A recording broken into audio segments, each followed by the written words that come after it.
bang palakpakan natin si Lord ng malakas na palakpak? Come on. Amen. Sige po, you may all be seated. At sabihin mo nga sa katabi mo, I'm glad you're here. Totoo ba yun? Masaya kayo nandito yung katabi mo. Anyway, alam niyo po, what I want to talk to you ngayong umagang ito, something na hindi maiiwasan. It is something na talagang, it's part of our life. Alam niyo yun, yung wala kang magawa, kundi danasin itong pag-uusapan natin ngayong umagang ito. And this is all about transition. Yung pagbabagong nangyayari sa buhay natin. Because I do believe, for us to recover things that was been lost last year or 10 years ago, yung mga bagay na nawala sa buhay natin. Di ba ang word natin ngayon, 2024, is gonna be a great year of recovery. For more and more and more. Mga bagay na nawala sa atin, and I do believe na marirecover natin. Pero for us to have this great recovery, kailangan maging aware tayo na may pagbabagong mangyayari. Kasi unless na hindi tayo aware na may pagbabagong mangyayari, we will never realize na talagang na, alam mo, pag gusto kang itaas ni Lord, may iiwan ka talaga eh. Pag meron kang gustong i-grow, ilipat, you really have no choice, kundi talagang malipat sa isang place, location, situation, or even sometimes person. Sometimes we lose one to get more. Minsan kailangan talagang mangyari yung part na yan. And when I say transition, ito yung bagay po na talagang mangyayari talaga. Magbabago talaga. Kaya ang title ng message natin, magpapalit talaga kahit ayaw mo. Whether you like it or not, magpapalit talaga ng taon, ng kalendaryo. Magpapalit ka talaga ng damit. Alam mo, hindi ka naliligo, hindi ka nagpapalit. Kumbaga, magpapalit talaga for you to grow, for you to move on. You have to change. At itong transition na to, part ng life natin ito. Kaya sa pag-uusapan natin ngayong umagang ito, medyo mahaba yung outline, kaya I want you to focus, give your attention, especially to those who are watching online. Ano siya? May season talaga na may transition. Sabi nyo nga, transition. And a season of transition is a time where we experience sudden or significant change. Mga mahalagang pagbabago ng buhay natin. This change can either be by choice or by circumstances, pero minsan, work of the enemy or other people or work of God. Minsan, mangyayari yung pagbabago sa buhay natin kasi pinili mo yon. Pero minsan, may nangyari talaga kaya kailangan nang mangyari yung pagbabago. Or, the enemy is working. Or maybe it's the work of God. Sa lumang tipan, merong transition na nangyari, what they call wilderness transition or yung tinatawag na wilderness season. Ito yung panahon na talagang dumaan sila sa mahirap na bagay sa buhay. For 40 years, sobrang puro complain, reklamo, sickness, diseases happening in them. Kasi naman, the Lord wanted them to be transferred into a much better place. Pero yung mga tao hindi aware na yun ang gusto ng Diyos sa buhay niya. And in that wilderness experience, na-form yung karakter ng tao.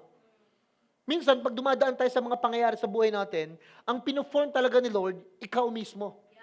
Inaayos yung ugali mo, inaayos yung pananaw mo, inaayos yung pagkatao mo. Kasi walang ibang pinakamahalaga sa Diyos, hindi kung ano yung meron ka at wala eh. Kung hindi, kung sino ka. Who you are is much more important than what you do. Or what you have. Ang dami mong pera, ang sama naman ng ugali mo. Ang dami mong bagay na pwedeng gawin, pwedeng ipagmalaki. Pero kung lahat naman galit sa'yo, useless lahat yon. So si Lord, mas importante sa Kanya yung character kaysa career. Kasi yung character mo, dadaling ka sa eternity, yung career mo, hindi. Iiwan po natin lahat ng career natin sa mundo. Whether you are an engineer, doctor, pastor, teacher, o kung ano pa man, businessman, iiwan mo lahat yung career na yan, hindi mo madadala. Pero yung character natin will affect your eternity. Kaya sa transition, napakahalaga nung character ng puso. And during the transition, ginagawa ito for us to be prepared for the things that the Lord will do. So to prepare them for the big move of God. May gagawin po ang Diyos sa buhay ng bawat isa. Individually, personally, family, or a church. At dahil may gagawin si Lord, alam niyo kung anong nire-require niya? Preparation. We need to be prepared for what God is doing. Paano mapiprepared? Tatlo. Think differently, live differently, and act differently. Kailangan magbago kayo ng the way you think. Pag yung isip mo, katulad pa rin kang mag-isip noong 2023, then you will miss the point. Kailangan, not only you're thinking differently, pati yung pamumuhay mo dapat magbago. Hindi pwedeng ganun pa rin yung buhay mo. Kailangan magbago talaga, tapos pati yung kung paano ka kumilos, gumalaw, yung galawan mo dati, hindi na pwede ngayon. Kasi nga, merong babaguhin sa'yo si Lord. Ito yung katotohanan. No one is exempted to face the season of transition. Walang exempted. Bata, matanda, magbabago talaga. Hindi pwedeng bata ka, gusto mo maging bata ka lang. Hindi naman pwedeng yung itsura mo, laging gano'n na lang, magbabago talaga. Yung kalagayan mo, magbabago talaga. Everything that we have, we are in, it will change. Yung iba sa inyo, dating single, married na ngayon. Dating pwede kang mabuhay mag-isa, ngayon hindi na. Kasi nagkaroon na ng transition. Yung iba, kung makapag-post sa Facebook, feeling single pa din. I mean, nagbabago talaga. Kung dati kang single, baka mamaya committed ka na. Nag-change yun. Yung iba, dati siguro, mga estudyante, pero ngayon, dapat nagtatrabaho ka na. Nag-change yun. Yung iba, dati siguro mga tambay lang, an ordinary employee, baka mamaya ikaw na yung may-ari ngayon ng isang negosyo. Nag-change yun. O iba sa inyo, baka dati talagang, playful. Inom dito, puyat dito, walang purpose, walang halaga yung oras. Pag dumating ka na sa transition, talagang may iiwan kang mga tao. May bibitawan kang mga bagay na gustong-gusto mo dating gawin ngayon, kahit gusto mo, hindi mo na magawa kasi nga, nagkaroon na ng transition sa buhay mo. Kaya lang ito yung namimiss ng madami. Yung iba akala, hindi yung nagbago, akala niya ganun pa rin siya. That's why it's very important for you to be aware. Ano ba yung ginagawa ni Lord sa buhay natin? Season of transition requires a rapid, significant lifestyle, habit, or mental change. Why? Bakit i-require kaya na talagang dapat kang magbago? Mag-decide ka na, Lord, change me. Kasi binabago niya eh. Inaalis ka niya sa dating ikaw. Hindi naman po pwedeng palagi kang ganyan. Kailangan talaga magbago tayo. Masakit man or masaya. Kahit gusto mo man yung nangyayari sa'yo, or ayaw mo, when transition happens, talagang ma-require ka to change. Why? Kasi nga, times of transition always reveal your true character. Minsan matatanggal ka sa trabaho, lalabas yung ugali mo. Babagsak ka sa exam, lalabas yung ugali mo. May magkakaroon kasi ng pagbabago eh. May transition kasi sa emotions mo eh. May transition, ang transition by the way, hindi lang sa isang lugar, palipat sa isang lugar. Minsan sa maling tao, sa tamang tao, transition yun. Minsan ang transition, sa success into failure. Pero minsan, mula from failure, ang transition mo papunta sa success. Pero dapat alam mong may pagbabagong nangyayari. Hindi lang puro sakit lang. Hindi lang puro sarap lang. Hindi lang puro saya lang. Kailangan malaman mo, mukhang may nagbago yata ngayon ah. Kailangan maging aware tayo. Because sometimes change will bring out the best in you or change will bring out the worst in you. Alam niyo minsan, magiging mas mabuting tao ka kaysa dati. Pero ito yung masaklap, mas naging worse na tao ka kaysa dati. Dahil dumating yung pagbabago sa buhay mo na hindi mo gusto. Maganda, nung dumating yung transition, unti-unti kang nagiging better kasi naiikita mo na may magandang mangyayari, na merong sarili ka, nakita mo na dating hindi mo nakita sa sarili mo. Yung bang dumating ka sa point na, I never thought that I could do it. Meron ba sa inyo na hindi mo maisip na kaya mo pala yung gawin? May ba sa inyo umasa na sanay sa mga taong nakadepende kayo sa kanya, kaya nung nawala, bigla mo na-realize, hala, kaya ko palang mabuhay, kaya ko palang mag-move on, kaya ko palang mag-grow, kaya ko palang mag-aral, kaya ko palang mag-work. And then suddenly, nangyari lang yun, nung dumating yung transition. Tingnan niyo yung verse sa Isaiah. Pinangako naman ni Lord ito sa atin. Nung ipangako ito ni Lord, just to give you an assurance na talagang may pagbabagong mangyayari, pero may requirements. Tingnan nyo. 43:18 ng Isaiah hanggang 19. Forget the former things. Don't dwell in the past. Alam nyo, for you to forget, you need not to dwell. Para makalimot ka, kailangan mong umalis. Kailangan mong iwan. Kailangan mo talagang magbago. Alam nyo kung anong mangyayari sa nakaraan? Pwede mo lang tignan, pero hindi na pwedeng balikan. Pwede mo lang isipin, alalahanin, pero to go back from the past, impossible. Marami nang nagbago. Hindi ka na pwedeng bumalik sa dati. Why? Because when you dwell in the past, you cannot move on. Hanggat nakakapit ka, halimbawa sa isang area na kahit gusto mong pumunta doon, you have to let go minsan. Kailangan mong bumitaw talaga. Tingnan niyo yung verse 19. Why the Lord requiring us to forget it? Because I am doing a new thing. Now it springs up. Do you not perceive it? Ito yung sabi ni Lord. Di mo ba nakikita? May ginagawa na akong bago. Alam niyo, isang maganda sa pagbabago nangyayari sa buhay niyo, kailangan aware ka. Kailangan makita mo. Kung ba't may mga bahay na nasunog, may taong namatay, may taong nawalan ng trabaho, may taong nawalan ng pera, may taong nagkasakit. Kailangan makita mo why all these things are happening. Baka may magandang ginagawa si Lord. Kaya lang, minsan nakikita natin, puro sakit, puro pain, puro pangit. Huwag mo tignan yung katabi mo, ha? Amen. Sabi ni Lord, do you not perceive it? Hindi mo ba nakikita na may ginagawa na si Lord? Do you not perceive it? I am making a way in the desert. Sabi niya, and streams in the wasteland.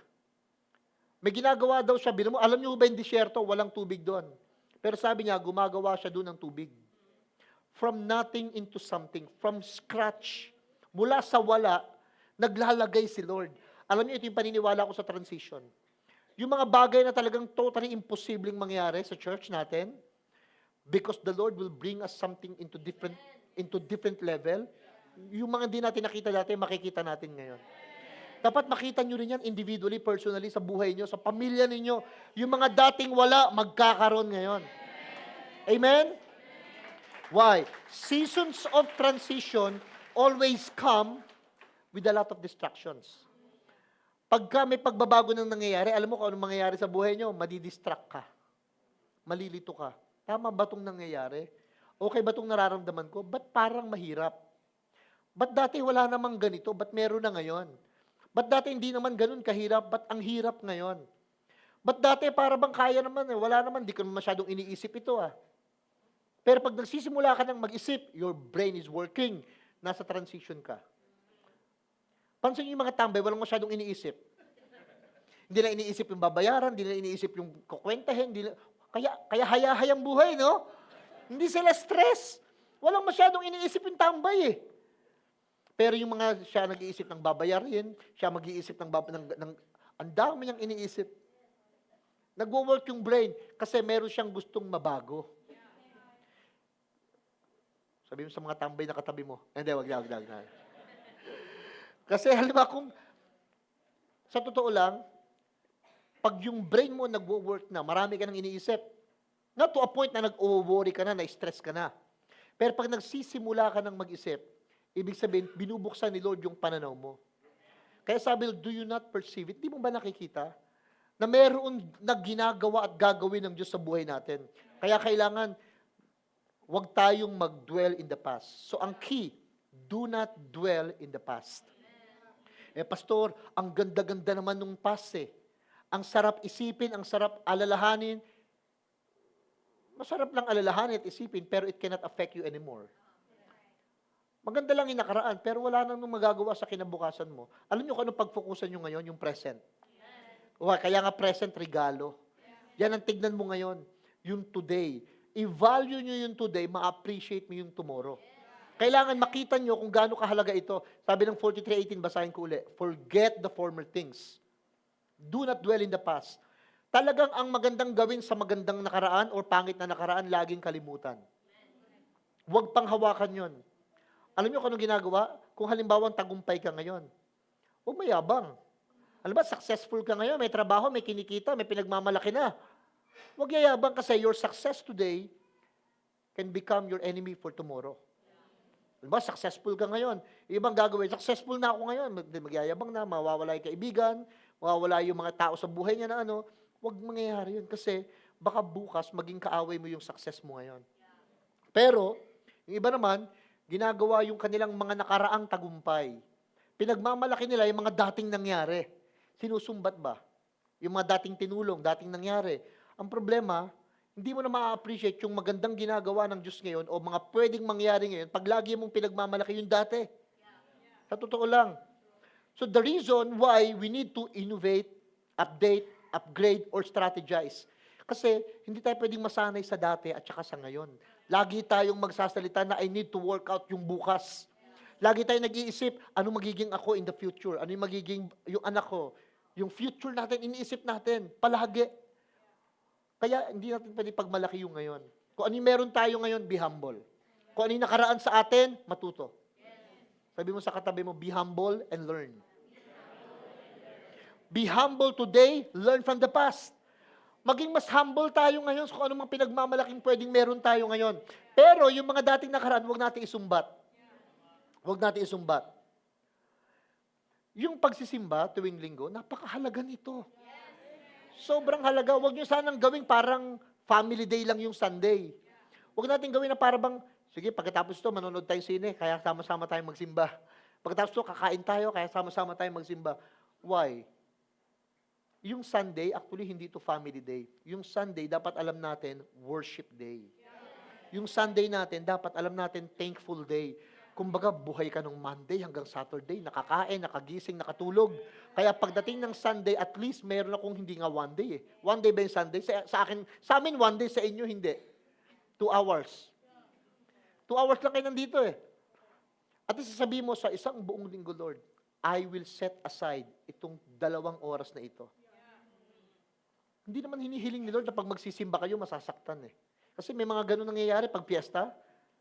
Mga tao kailangan masaktan para lang makasambay. Alam niyo bang hindi hinihiling sa inyo ng Diyos na masaktan para sumamba? Ang Diyos ang nasaktan para tayo sumaya. Baligtad ang religion, kailangan mong magsakripisyo eh. Si Lord ang nagsakripisyo para tayo makalaya. Si Lord ang actually binigay yung sarili niyang sakripisyo sa pako dun sa krus. Para tayo makalaya. Pero alam niyo iba, nagpipretend. Nagmumukha tuloy Basahin natin sa Bible. 2 Timothy chapter 3 verse 4. Winarningan ni Paul si Timothy at yung mga tao. Sabi niya, yung iba daw nangyari, instead of loving God, they will love pleasure. Sa linggo, piyesta ng tundo. You know what people celebrations? Pleasure. Kaya pansinin niyo, lahat sa linggo, kung taga-tundo po kayo, sa linggo, nagkalat ang lasenggo. Sa tundo, sa Sunday, ang daming laseng. Grabe, no? Talagang alam mo yun, hindi ka makadaan. Pagdaan mo sa eskinita, aawayin ka. Sobrang away. Tama sabi, instead of loving God, kasi kung talagang sineselebrate, halimbawa, worship, pagsamba, alam mo kung dapat mas nagiging mas mabait ang tao. Dapat mas nagiging magalang, mas nagiging respetohin ng tao. Pero pagka halimbawang nagkokos ng iba, alam nyo, magkakanda utang-utang, may panghanda lang. Para may panghanda, mangungutang. Tapos pagka kinabukasan, wala nang panghanda, wala pa rin pambayad sa utang. Instead of loving God, they will love pleasure. Look at next verse. They will pretend to honor God, but they will refuse the power that helps us truly honor and please Him. Medyo masaklap, sabi ni Paul. Sabi niya kay Timothy, stay away from these people. Medyo iwasan mo yung mga tao na dyan nakafocus. Kasi alam nyo, tayo may purpose tayo. Yung worship natin may purpose. Hindi po pwede kang mag-pretend eh. Sa totoo lang, lahat ng nangyayari sa church dito, ginagawa natin, pagsisimba, pagbabasa ng Bible, pagpe-pray, pag-worship, pagtulong, pag-give, offering, lahat ng yan, ano lang yan, outward manifestation ng totoong nangyayari dapat sa loob. Ang mahalaga ay nangyayari sa loob mo muna. Hindi po pwede ang ganda ng labas, pero wala yung loob. Flashlight. May flashlight kayo? Ayan. Uy, meron ka talaga, Al. Ang tindi ah. Hindi, peke yan. Ito talaga. Flashlight talaga. Parang ito tong flashlight na ito. Flashlight talaga, di ba? Pero kung di iilaw to, useless. Tama po ba? Kahit flashlight ito, pero kung di niya masaserve yung purpose niya, it's nonsense. Mukha siyang flashlight kasi nga may lens, may ilaw, may hawakan, may switch, may on, may off. Pero kung wala tong battery, power. Sabi nyo nga, power. Kung wala itong power sa loob, useless. Pero nagiging powerful siya pag nagliliwanag, nag-o-on siya. Pagka nag-o-on siya, pero ito pag di nag-o-on, display lang talaga to. Paano ba ino-on to?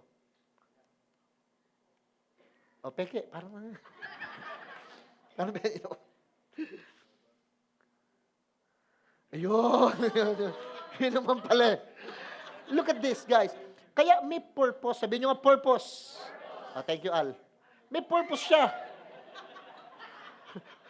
May purpose. Ibig sabihin, kung halimbawa, may flashlight ka pero walang liwanag, nagsisimba ka, nagba-Bible ka, pero walang pagbabago, sayang, di ba? Sayang, no? Yung iba sa inyo, dating may sungay, ngayon, sungit na lang.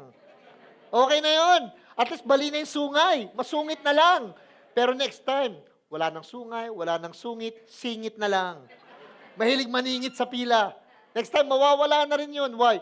Kasi the more you are being transformed, tingnan yung sabi ng verse, but they will refuse the power that helps us truly honor and love God. Kailangan talaga may power. No wonder sabi ng 1 John 4:4, the one who is in us is greater than the one who is in the world. Yun daw nasa atin. Sino yung nasa atin? Si Christ. Able for you to become more loving and kind. Alam nyo, pag nag-church kayo every Sunday, dapat unti-unti kayong bumabait. Pag nag-church kayo every Sunday, dapat unti-unti kayong nagiging humble. Unti-unti nagpapatawad, unti-unting umuunawa, unti-unti nagiging mapagmahal sa kapwa. Yung bang ang iniisip mo na ngayon, how can I help? How can I serve? Hindi yung, ang iniisip mo, paano magkatrabaho, magpayaman lang. Dapat iniisip mo, paano kaya ako makakatulong sa iba? Paano ko naman kaya maiisipang na pagsilbihan yung anak mo, pamilya mo? It's all about giving this time. Doon nagiging purpose yung liwanag. Doon siya nagiging reasonable. Marami pong nakaraan ng bawat isa sa atin. May mga past tayo sa buhay. Either success or past mistake.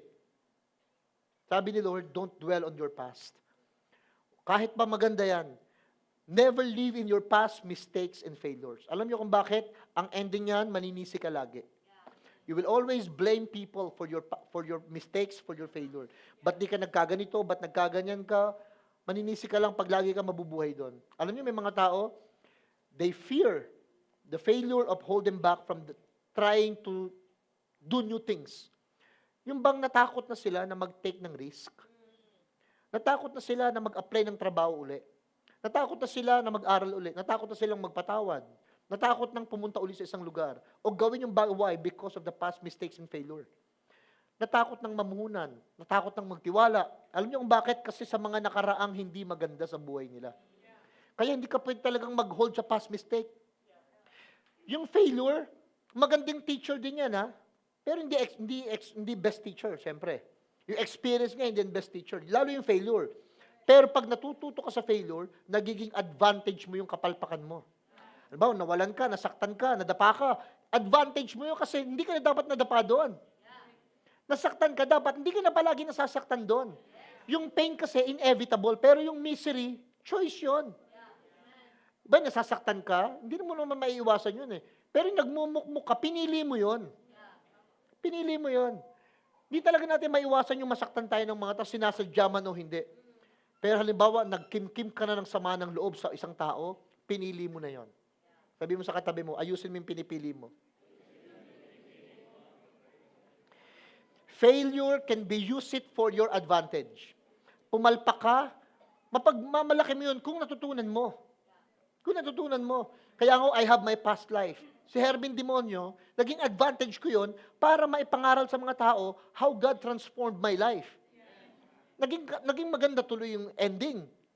Yung gold, alam mo saan kumikinang? Sa madilim na background. Kaya pag pumunta kayo mga sanlaan, tindahan ng ginto, ano saan nakalagay? Sa kulay black or kulay pula. Why? The darker the background, the gold will shine. Pero dapat ang darkness nasa background. Pero kung how gold you are, tapos yung background mo, hindi background, kundi nasa harap mo yung kadiliman, hindi magliliwanag. Dapat laging nasa likod ang dilim. Dapat may mga past tayo na hindi maganda, put it at the back.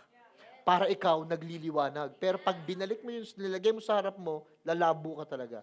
Kaya iba, malabong kausap.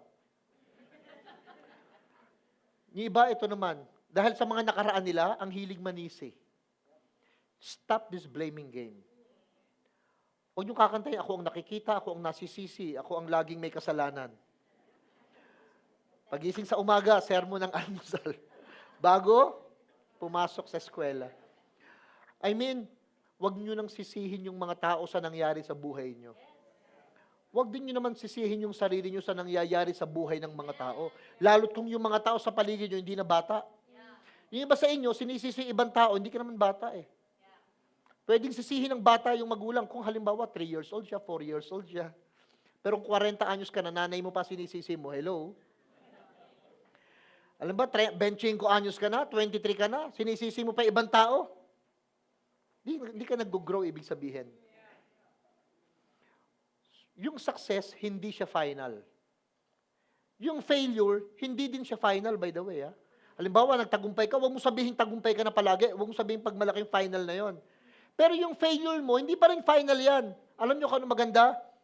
Yung courage mo to continue, yun ang kinakount. Ulitin ko. It is the courage that you continue that counts. Yung tapang mo na magtuloy-tuloy. Yung tapang mo na kahit pumalpak, nagkamali, tuloy-tuloy ka pa rin. Yun actually ang binibilang ni Lord. Alam niyo, most of the successful people in the world, si Walt Disney, Michael Jordan, Tiger Woods, Thomas Edison, lahat ng mga yan, puro palpak ang nangyari sa buhay nila. Oprah Winfrey, lahat sila, puro palpak ang nangyari. Why they are so successful today?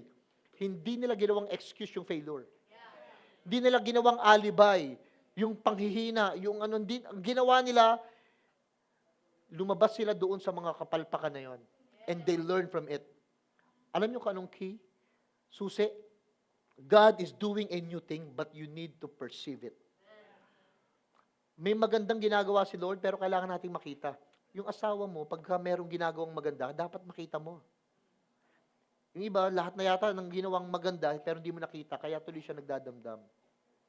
Yung mga anak nyo, pag may magandang ginawa, kahit isang beses lang, 10 naman yung mali niya, pero at least may ginawang isa.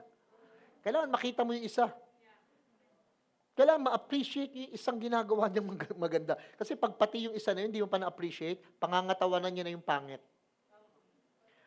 Eh total, hindi mo naman pala na-appreciate yung maganda. Lagi mo na-identify, nakikita mo lagi yung mali, o mas lalo siyang nagdudwell sa mali. Kaya minsan, kahit mali na yung nakikita mo, tignan mo na lang maganda. Kasi minsan ang requirements ni Lord, you need to see it. Kailangan mong makita. Pag hindi mo nakita, hindi mo ma-appreciate. Sabi mo sa katabi mo, pag di mo nakita, hindi mo ma-appreciate. Pero pag nakita mo na siya, ma-appreciate mo na. Pag nakita mo. But you have to see it first. Pansinin nyo, yung mga taong hindi nakakakita ng mabuti, lakasimangot. Yung mga taong hindi nakakakita ng magandang nangyayari sa buhay niya, maangal. Ang lagi nagko-complain, yung walang makitang maganda. Madalas, di ba, hinahanap ng karamihan yung wala? Pero yung mga taong makakakita kung anong available, yun ang mas magiging maganda sa buhay nila. So, ang requirements ni Lord, basahin ko ulit, 43:19. See, I am doing a new thing. May ginagawa ng bago si Lord. Kailangan maano kayo doon, maging aware kayo. Pero ito sabi niya, do you not perceive it? Hindi mo ba nakikita? Ako alam ko kung ba tayo makaka-recover ngayon, kasi makikita ko yung mga bagay na gagawing bago ng Diyos. You need to see these new things. Let me prophesy sa inyo. Something big is about to happen this 2024. Amen? Something good, something big. God is about to do greater things than before. Kung naging maganda yung 2023 natin, alam niyo kung anong paniniwala ko ngayon 2024? Mas maganda pa sa maganda. Mas marami pa sa marami for more and more and more. Palakpakan natin si Lord. God is about to give us a new blueprint of a mighty move of God. Kumbaga, bibigyan tayo ni Lord ng panibagong plano, panibagong blueprint para we can move on. But the question is this, are you preparing for your season of transition? Dapat nagpiprepare tayo. Marami tayong i-recover. Alam niyo yun, mag-iigib ka, wala kang balding dala. Saka pupunta mag-iigib. Ba't wala kang dala-dalang balde? Dapat may dala tayo ng paglalagyan. Kung kaya mo yung drum na asul, ilagay mo sa likod mo, mas maganda. Obvious na obvious yun, mukhang mag-iigib ka. May dala kang drum, ang laki. Pero alam nyo kung ano maganda? May dala kang hose. Para irerekta mo na lang doon. Whatever you can bring. Pero dapat may dala ka. Pag hindi ka nagdala ng things na paglalagyan ng Diyos sa buhay mo, you will never get anything. Sa mga magre-recover, dapat may lalagyan tayo. And one capacity that you have, your heart. Dapat po i-ready natin yung puso natin sa gagawin ng Lord na ito. As we do the transition, be ready. Sabay-sabay tayo. Sabihin nyo nga, I am ready. Pero alam nyo, pagka nagdadating tayo sa pagbabagong gagawin ni Lord, ito yung katotohanan. Religious people will attack you. Sino yung mga religious people? Yan yung mga tao na mga judgmental. Yan yung mga tao na huhusgahan ka sa kakayanan mo. Titignan yung mali mo. Titignan yung nakaraan mo. Titignan yung mga hindi mo kaya. Titignan yung ability mo. Those are religious people. Ito pa masaklap. Minsan, ang tao pang hindi makakaintindi sa iyo, pamilya mo. Nangyari yan kay Moses. Si Moses ang umatak sa kanya, si Koran, si Datan, si Abiram. At yung asawa ni Moses, alam niyo sino umatak? Si Miriam at si Aaron. Sino si Miriam at Aaron? Kapatid ni Moses. Minsan alam niyo, ang di makakaintindi sa inyo, yung kapatid mo mismo. Minsan nga, yung mga anak mo pa eh. Minsan nga, yung mga taong ina-expect mong makakaintindi sa'yo, sila pa yung hindi makakaunawa. Sila pa yung mag-judge sa'yo. Pero okay lang yun. Why? Because transition is happening. Kaya kasama yung distractions. Hindi naman po pwedeng dahil may kumukontra, titigil ka na sa pagbabagong nangyayari sa buhay mo. Kahit may kumontra, kung magbabago ka naman sa magandang pagbabago, so be it. Kasi hindi ko mo walang kukontra, okay ka. Minsan kahit gaano katama ang gagawin mo na pagbabagong gagawin ng Diyos, may kukontra talaga. At huwag mo i-expect na ang kukontra kalaban. Minsan ang makakalaban nyo, kakampi. Minsan nga, makagiging kakampi mo yung kalaban. So that's how God moves sometimes. Pero alam nyo, sabi ng Deuteronomy 11:10 to 11, tingnan nyo ito. The land you are entering to take over is not like the land of Egypt. Sabi ni Lord, di ba nandito kayo dati sa Egypt, ngayon ililipat ko kayo sa promised land. Sa Egypt kasi nandun lahat ng source nila ng food, ng drink, ng shelter, ng work. At least doon, may food kami, may water kami, may shelter kami, may trabaho kami. Eh sabi ni Lord, magta-transition tayo.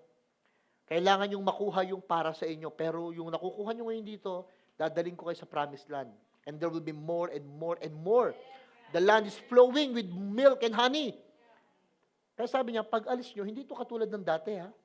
Iba kasi nasanay na dati merong ganito, dati ganyan. Pag lumilipat, umaalis kayo, nawawala na yung mga nakasanayan. So dapat, masanay din kayo sa mga bagay na mawawala ang nakasanayan. Kumbaga meron kayong bagong papracticein, yung dating yung hindi kayo sanay gumising, hindi kayo sanay ng ganyan, ngayon sasanayin mo yung sarili mo. Why? May transition. Pero sabi ni Lord, tingnan nyo, from which you have come, na kung saan daw, you plant your seeds and irrigated it by foot, as in vegetable garden. Ang ginagawa nila dati sa Egypt, sariling kayod, sariling hirap. Sila kakayod, sila tatrabahuhin talaga nila. Sabi niya, hindi na ganyan ang mangyayari. Pag nagkaroon ng transition, tingnan yung next verse. The land you are crossing the Jordan to take possession is a land of mountains and valleys that drinks rain from heaven. Alam niyo kung ano kaibahan? Dati daw, sariling kayod mo. Pero sa paglipat sa iyo ng Panginoon, si Lord naman ang magbe-bless sa iyo. Alam niyo masarap na transition? Yung hindi ikaw ang gumawa, ang Diyos. Ang masarap na pagbabago, yung hindi mo pinilit, kundi ang Diyos ang gumawa.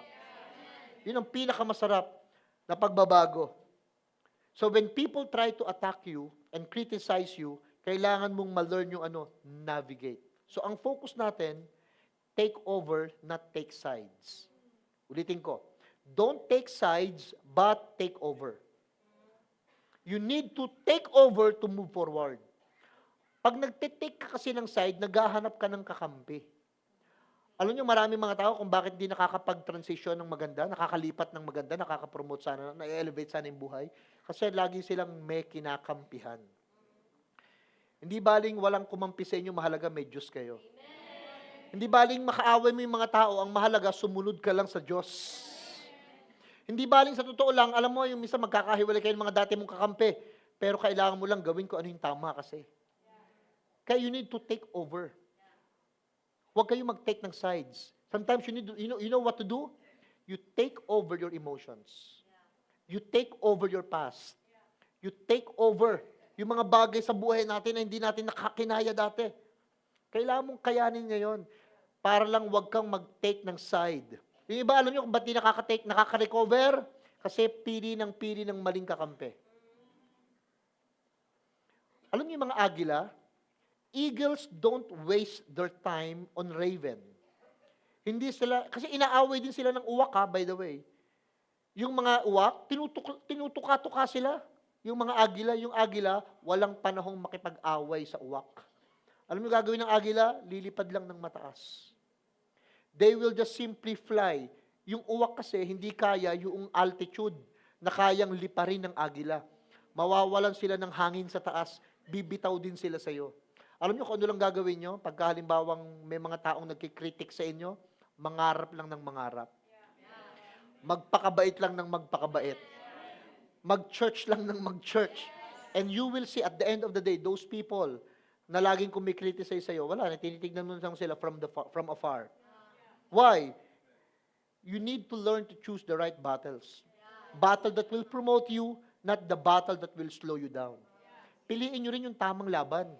Huwag kayong laban ng laban kung kani-kanino. Huwag kayong laging nakikipagmataasan ng pride. Minsan piliin nyo rin, huwag kayong sagot ng sagot, reply ng reply, bash ng bash, chat ng chat sa mga taong nagko-comment sa inyo. Minsan, the best way to say things, not to say anything. Minsan, ang pinakamagandang gawin, alam nyo, learn the vocabulary of silent. Yung bigla ka na lang mawawala. Hindi ka mag-chat, hindi ka mag-ano. Kasi pag nag-chat-chat ka pa, hindi na natapos eh. Yung basta, minsan maganda yun ng ghost. Yung basta ginost mo na lang siyang bigla. Why? For yourself. Kasi hanggat nandun ka, sumasagot ka, nagpapaliwanag ka, kung ano-ano pa yung mga nangyayari, hindi natatapos. Minsan, alam niyo gano, pick the right battle. Choose the right battle. Basta ang gawin mo, yung battle mo sa sarili mo, yun ang ayusin mo. And then the Lord will guide you, will help you. Dadating yung seasons na kailangan nating i-navigate yung transition. Sabihin nyo nga po, navigate. Ano yung navigate? Yung alam mo kung saan, alam mo magandang tanong sa buhay? Dalawa ho. Number 1, where I am going. Where are you taking me? Saan ba ako pupunta? Saan ba ako dadalhin itong taong ito? Tapos pangalawa, how are you being treated? Magandang tanong yung dalawa na yan. Where are you taking me? How are you going to treat me? Tanungin niyo yan sa trabahong meron kayo. Tanungin niyo yan sa karelasyong meron kayo. Saan mo ba ako dadalhin? At pangalawa, paano mo ako tratuhin? Pag hindi ka sure kung saan ka dadalhin at hindi mo alam kung paano ka tatratuhin at kung hindi mo gusto yung paano ka tinatrato, question mark? Magandang mag-isip. Magandang pag-isipan. Para alam nyo kung yung relationship nyo mag-work. Para alam nyo kung yung trabaho mong pinagtatrabahuan ngayon, mapopromote ka, kikita ka, yayaman ka, gagaang ang buhay. Alam nyo, to be honest with all of you, kailangan yung yumaman. Yung mga hindi nag-amen, sige, kailangan yung maghirap. Pero sabihin sa inyo totoo, kailangan yung magkapera. Why, nabasa ko yun. Chapter 10 verse 13, tsaka 10 verse 19 ng Ecclesiastes. Money answers everything. And money make it easy for many of us. Alam niyo ba natutuwa tayo magkaroon ng 1 million? Sino gusto ng 1 million? Alam niyo bakit gusto niyo ng 1 million? Hindi naman kasi para magkapera ka ng 1 million. Kaya natin gusto yung 1 million kasi nagagawa nating mas mabilis yung bagay. Kailangan mo ng pera, ng pagkain, may 1 million ka, bumili ka. Butas ang bubong, bumili ng bubong. Ang layo ng pinupuntan, bumili ng motor. Bumili ng kotse. Ang pera, binibigyan ka ng kapangyarihang magawa mo yung hindi mo magagawa pag wala kang pera. So ano talaga gusto natin? Pansinin nyo. Tingnan nyo kung ba't natin kailangan magkapera. Gusto nyo ba magkapera? Sabi mo sa katabi mo, pengi po. Alam nyo, kailangan natin magkapera talaga. Hindi po pwedeng wala kasi. Kaya lang ito, tingin kayo kay pastor. Kaya ng tao gustong magkapera kasi gusto nating dumali. Gusto nating magkaroon. Halimbawa, may sakit ka, gusto mong gumaling sa sakit mo. Kailangan mo ng pera Tama, pambiling gamot, vitamins, pampacheck ka sa doktor. Kailangan mo ng pera kasi kailangan mo ng pagkain. Kailangan mo ng pera kasi kailangan mo ng shelter. Kailangan mo ng protection. Kailangan mo ng provision. Kailangan mo ng peace. Pag may pera ka. Anong gagawin namin, pastor? Wala kaming pera. Meron akong solusyon dyan. Hindi ko kayo bibigyan ng pera. Pero di dumirekta ka sa Diyos. Sa Diyos kasi may provision, may peace, may protection. Sa Diyos kasi may kasiguruhan tayo kahit walang pera. Pero maganda, may Diyos ka na, may pera ka pa. Amen? Pero kung mga wala kayong pera ngayon, dumirekta muna tayo kay Lord. Doon muna tayo sa Kanya para may protection. Doon muna tayo sa Kanya para may provisions. Doon muna tayo sa Kanya para may peace of mind. Doon muna tayo sa Kanya para may kalusugan tayo. Rekta muna tayo kay God. Hanggat di natin nagagawa yung mga bagay na gusto natin magawa pag wala tayong pera. Pero as you continue to be with God, to go straight with God, matik na yun, magkakapera ka. Kasi magbabago yung pananaw natin. Alam niyo yung reason why Joshua is successful? Nagstay siya deeply rooted in God's Word. Pag dumadating yung transition, you know what's the best thing to do? Stay deeply rooted in God's Word. Kailangan magtuloy-tuloy ka sa God's Word. Hindi po pwedeng nandito ka ngayon, wala ka na naman next Sunday. Tapos next wala na naman. Hindi po pwedeng in and out. Ano ka, palitaw, lulubog, lilitaw? Kailangan consistent. Sabihin nyo nga, tuloy-tuloy. Basahin ko yung verse. Chapter 1, verse 5 to 7. No one will be able to stand up against you all the days of your life. Why? As I was with Moses, I will be with you. I'll never leave you nor forsake you. Tingnan yung verse 6. Be strong and courageous. Kaya kailangan maging matapang ka. Bawal ang duwag. Sabi mo sa katabi mo, bawal ang duwag. Maraming mga naduwag. Sino yung mga naduwag? Yung mga taong di tinayuan yung responsibility.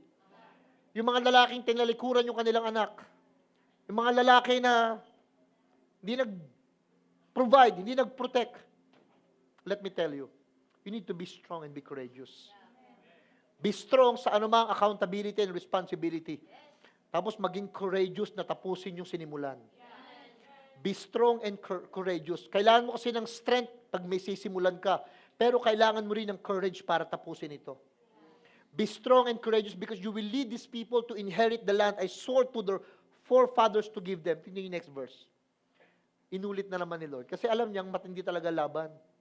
Kaya kailangan mo talagang magpakatapang at magpakalakas. Be strong and this time, be very courageous. Be careful, maging maingat to obey all the law my servant Moses gave you. Do not turn from it to the right or to the left, that you may be successful wherever you go. Alam niyo kung ano sinasabi ni Lord? Mag-focus tayo kay Jesus sa kanyang mga salita. Huwag kang liliko sa kanan, huwag kang liliko sa kaliwa. Focus lang kay Lord. Pagdating ng transition sa buhay natin, maraming manlilito, maraming mang-iistorbo, maraming magpapasama ng loob, but continue to stick with the plan. Ano yung plano natin? To focus our eyes on Jesus. Pag dumadating na po yung pagbabago sa buhay natin, alam nyo gawin nyo, i-connect nyo lang, i-ankla nyo lang, yung anchor ng ating hope and faith, kay Lord yon. Ikapit nyo lang kay Lord. Huwag sa kamag-anak, huwag sa negosyo, huwag sa trabaho, huwag sa sariling lakas, huwag sa pinag-aralan. Ikapit nyo lang diretso kay Jesus. And you know what will happen? Pag dumating po yung masasakit na pagbabago sa buhay natin, ang ending nito, sasabihin mo, kaya pala nangyari yon. Kasi the Lord has a bigger and better plan for my life. At yun ang gusto kong dalhin kayo ngayon. Marami tayong i-recover. Great recovery ngayong taong ito. For more and more and more. Pero kailangan nating makita na dinadaan tayo ngayon ni Lord sa transition. Ako, nakita ko, I am in a transition. Kung mapapansin ng aking staff, kung mapapansin ng pastoral ng mga leaders, na medyo mas marami akong makikita, maraming medyo magsusungit ng konti, it is because I am into a transition now. Marami akong gustong gawin. Ang dami kong gustong baguhin, ayusin, at dalhin ang buong congregation ito sa much bigger place because of what God showed me. At para mangyari yon, I need to fix myself. I need to see it. Pero minsan masakit. Minsan mahirap. Minsan maraming mga battle personally. But I have to go through this. Dahil alam ko, this 2024 will be a greater year for us. A greater year for us. Kayo din, yung pamilya ninyo, pansinin nyo magkakaroon ng transition. Yung buhay ninyo personally, if you are connected sa new life, yung buhay ninyo magkakaroon ng transition. Magsisimulang magbago yung buhay ninyo. Yung mga dating single, double na ngayon. Yung mga regular, special na ngayon. Alam yung mangyayari sa buhay ninyo, you're gonna be changed totally.